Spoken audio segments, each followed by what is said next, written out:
Five Nights at Freddy's meme on the chat. The wind's louder than you. It wasn't windy before. Shall I try and find somewhere inside and then start again? My name is Harris Murphy. It's somehow worse. How's the internet in there? Yeah, absolutely fine. In fact. Right. Okay, you ready? Yeah. Me? Yeah, I'm fine, thanks. Oh, you're not open, are you? Ah, right. Never mind, Murph, I'll find somewhere else. Ah, right. This place has got a queue. Hello. Oh, yeah. Do you mind if I just have a spot by the window?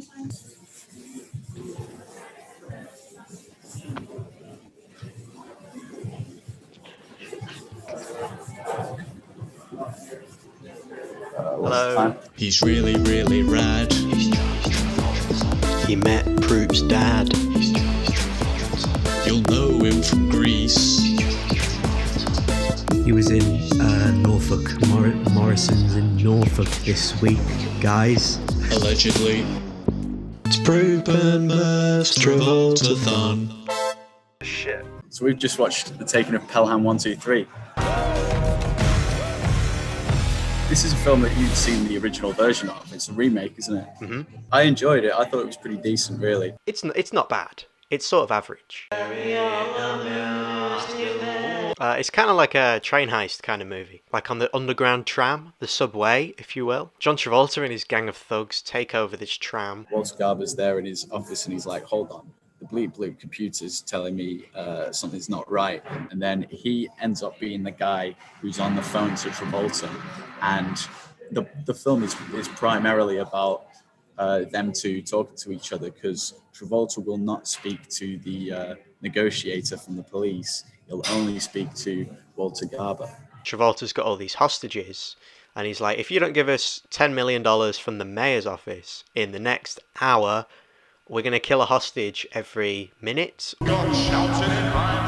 vibe of the film is very much like, you know, that advert you get before old movies where it's like you wouldn't steal a handbag, you wouldn't steal a train. Yeah. The way I would describe it is kind of, you know, like MTV. It doesn't seem like the sort of way it's edited and the way that it's lit and colour graded is something from a movie, but like an advert or a music video. Especially at the start when they've got 99 Problems by Jay-Z, Mr. Brandwood's favourite rapper. Got 99 problems, but a bitch ain't one. Hit me! It's the right kind of film for that style, even though it is still really corny. Like they've got all the bleep bloop computers, and like the interface just looks laughable. The aesthetics of this one are all MTV, and the aesthetics of the original are very like French Connection sort of espionage. When was the original made, by the way? It's like 1976 maybe. The strengths of the original didn't pass over to this one as well,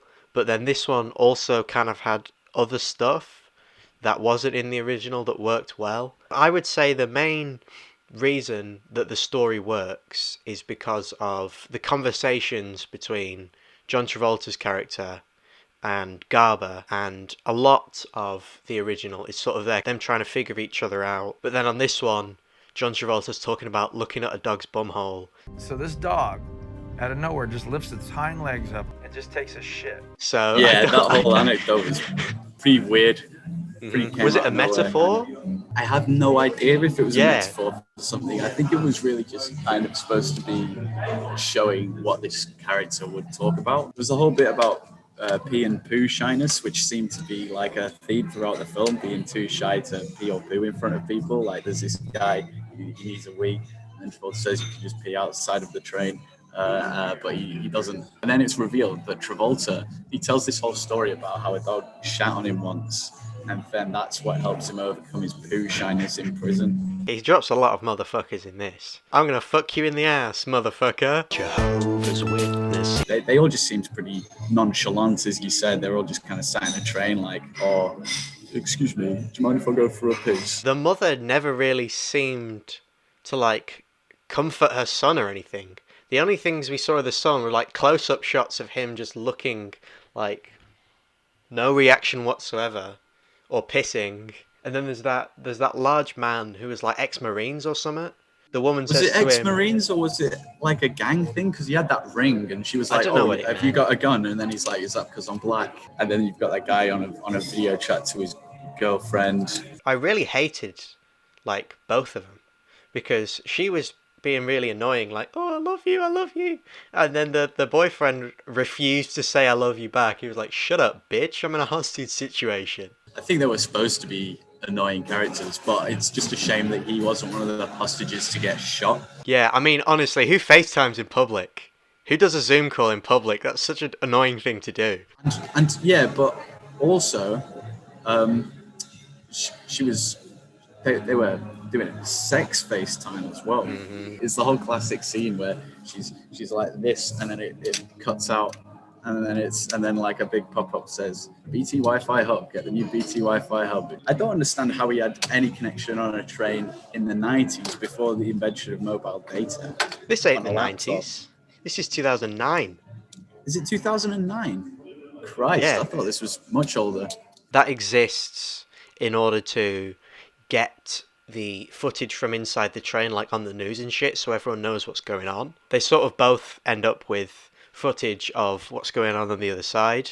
It halts some of the tension in a way, but it causes different forms of tension. Because in the original, they were going off of each other's voices alone. But in this one, they've also got this other stuff that they can use to figure stuff out. I don't think it was a plot point worth having in there. I mean, it certainly added. Sex appeal. Beef dinner, beef dinner, beef dinner. Travolta's character is quite interesting. He's like a Catholic. And he's a Wall Street banker. Yeah, well, his whole motivation for it is to get £10 million in cash, which changes the price of gold in the stock market or something. Well, the act of them taking over the train will somehow create instability in the market, so the price of gold will go up. He doesn't give a shit about the money or his life. He just gives a shit about stonks.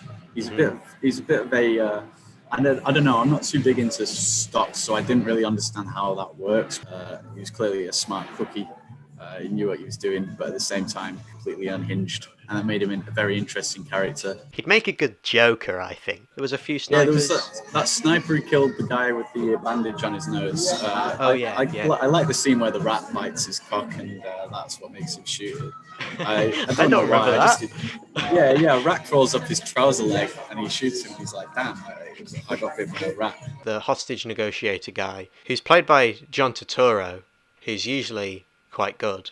Like, this has a good cast, but everyone is underutilized except for Denzel and Travolta. Which makes sense why they'd focus on them. It's just a shame that everybody else seems to be kind of just a background character. Yeah, wallpaper. Really. So they have to get the mayor on board, who's played by Tony Soprano himself, James Gandolfini, who I think was quite disappointing. I was expecting him to be a decent... He didn't give a good performance. I didn't really like his character either. His character was very much like that whole cliche sleazebag. But in the original, it is like that, but it's done well. I found it funny when this whole hostage situation is going on and the mayor gets out of the car and all these reporters are like, "Your divorce, sir. Tell me about your divorce." Mm-hmm. Like, why on earth would a reporter want to report on the mayor's divorce while a $10 million heist is going on in the New York subway? Well, you know, when in Rome, ask Roman Atwood whether he's getting divorced. Is that classic? It's Roman Atwood for a selfie. Pot roast and ketchup. They decide to lie. John Travolta, little do they know, has a camera at the entrance to this station. So he's like, "You motherfuckers, you lied." So he goes to shoot somebody. He counts to 7, that's it. He counts to 7 and picks the single mum. And then the guy with the ring's like, he stands up in front of her. And then... I need to protect this woman because we had a moment. Yeah, but that whole scene's got no emotional weight because the guy just plays it completely deadpan. He just gets up, stands in front of her and says, "Oh, shoot me, I guess." And also just the fact that you can't really sympathise or empathise with the hostages because of how unenthused they all are. Like, none of them seem that bothered. No.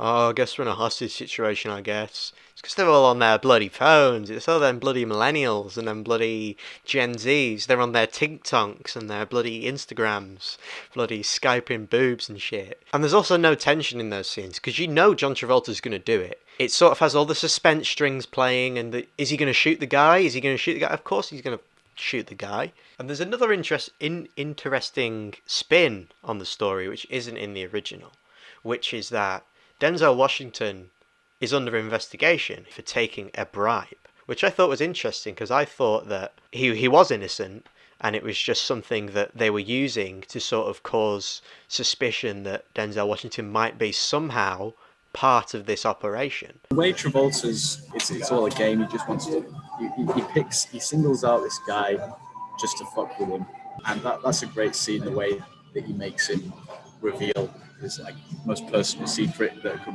cost him his job and everything in front of everybody. Yeah, it's a real power flex from Travolta, that just showing that he can make him do that from all the way down in the subway. Great episode. I've been distracted by the music. In a real life scenario, this heist would never work. I mean, it's very fictitious and it's very overdramatic. Roll dollars rolling in his grave. Film ends with Denzel. He turns into a true action hero, a true American hero. He hunts down John Travolta, has him at gunpoint, and John Travolta's like, "Oh, you can bloody kill me, I guess." So he kills him. Everyone's a winner. Denzel goes home and has sex with his wife. It's his wife, half a gallon of milk. That's great. I love that scene. It was a great scene. He's about to rush into the heart of the battle to give John Travolta the money, and she knows. A gallon of milk, which I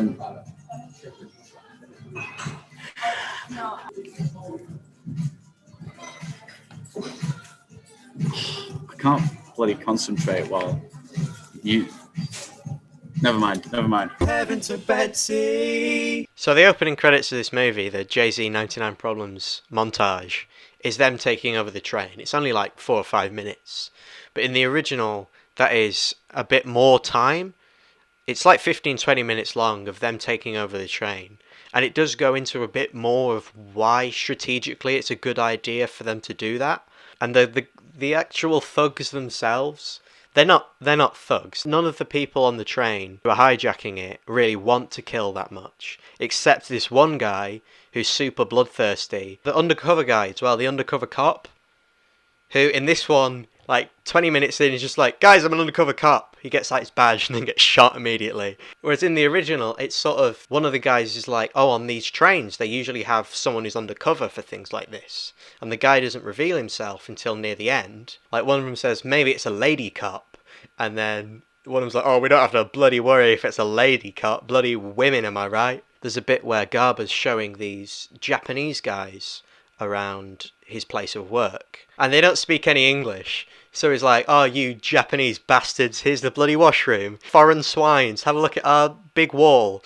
And then at the end, he's like, "Oh, you can say whatever you want to these guys. They don't speak any English." And then just as they're about to leave, he's like, "All right, thanks for the tour." And they do speak English.